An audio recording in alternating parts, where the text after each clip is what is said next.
militaires européens, dont des Français, seraient déjà présents au Mali. Selon une source malienne, ils aident le pouvoir dans une large offensive lancée ce vendredi contre les islamistes. Face à l'appel à l'aide du président malien, François Hollande a promis que la France y répondrait dans le cadre de l'ONU.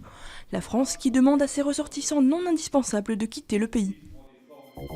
Le patronat accepte le principe d'une taxation des CDD. Cette taxation ne s'appliquerait qu'à certains contrats courts. En échange, les entreprises bénéficieraient de baisses de charges sur les embauches de jeunes en CDI. Mais les syndicats estiment encore que le patronat ne va pas assez loin. Vers une sortie de crise en Centrafrique. Un accord a été signé à Libreville, au Gabon. Il prévoit un cessez-le-feu entre les rebelles et le pouvoir, le maintien en poste du président Bozizé et la formation d'un gouvernement d'union nationale.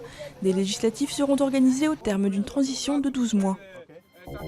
Les opposants au mariage homosexuel espèrent réunir des centaines de milliers de personnes dimanche à Paris. À 2 jours des manifestations, les colleurs d'affiches s'activent et le transport des militants des régions vers Paris s'organise. Les manifestants sont appelés à venir en bleu, blanc, rose avec un slogan « Tous nés d'un homme et d'une femme ».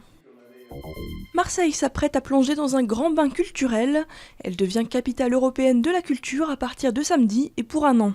Au programme, des centaines d'expositions et de performances, de la cité phocéenne à Arles en passant par Istres, Aix, Martigues ou encore Aubagne, autour du thème de la Méditerranée.